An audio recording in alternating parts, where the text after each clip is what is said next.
Alright, ladies and gentlemen, I'm here on the show, and I'm here to talk about Smackdown from tonight, the May 31st episode, last WWE episode of May.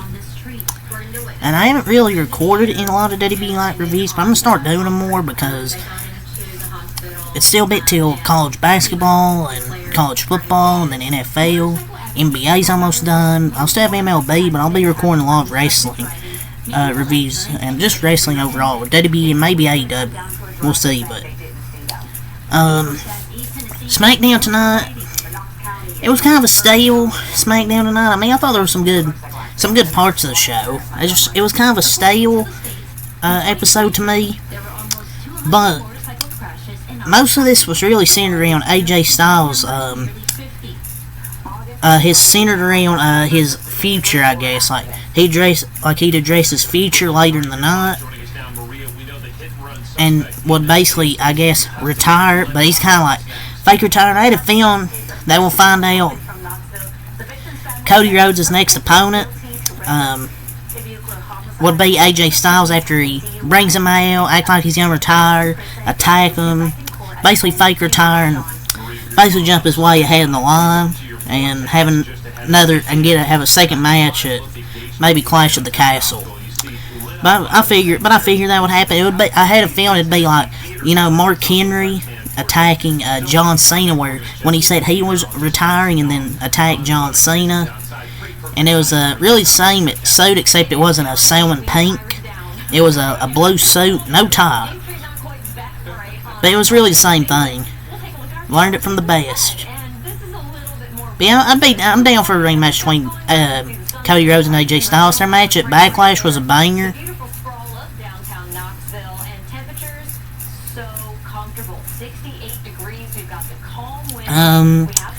LA Knight. He corrected Carmelo Hayes quick during the promo segment backstage, and he didn't hold back. Could have been. I mean, I don't know. This his like second botch on SmackDown. I think the first one was in the ring.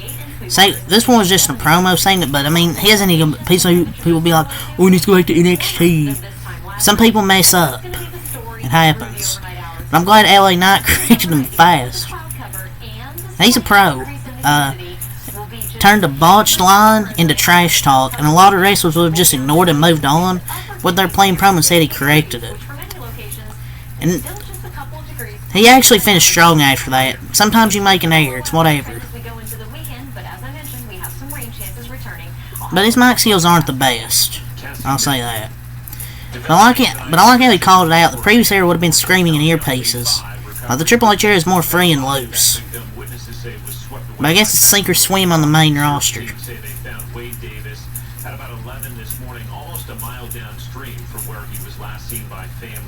But he's literally doing the same shit he did on NXT.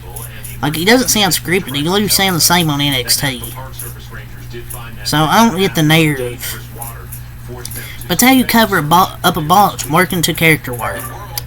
So that was another thing that I liked tonight. That backstage promo segment, whatever. And also, the other thing that I liked on this show was Kevin Owens and Paul Heyman had a segment in the ring. And it really is a signal from Paul Heyman to Kevin Owens without flat out saying. And all this is really adding up to Roman Reigns' babyface return. And this is a signal for help from Paul Heyman to Kevin Owens without flat out saying it. I thought it was a great TV, a great segment. Man, Paul Heyman's so good. Great segment. He's such an excellent actor. Like, he can play many roles, from a master manipulator to a charismatic politician, and even creative wrestling super brain. He's good. But this summer's gonna go crazy. And that promo from Kevin Owens and Paul Heyman with long-term storytelling was incredible. I love the long-term story. I love that long-term story plan. And I feel like after that, Paul Heyman might be officially babyface.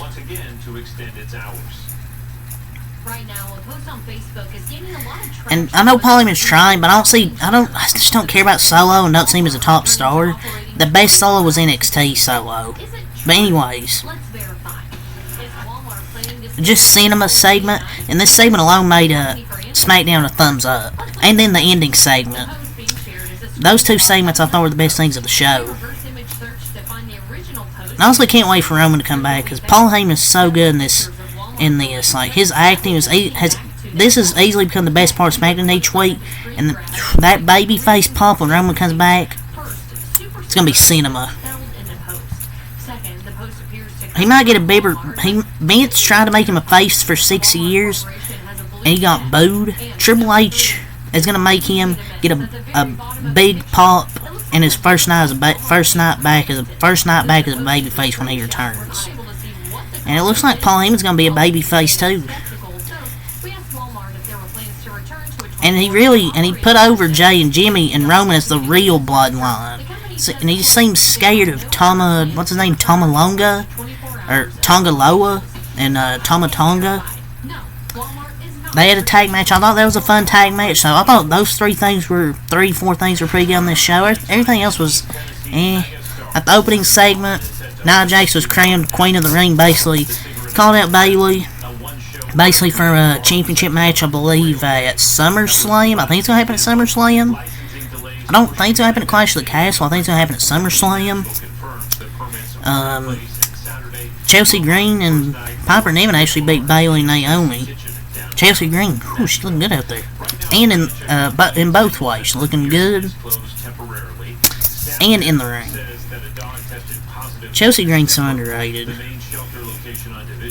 I'm just saying it. She's so good in the ring. What else happened?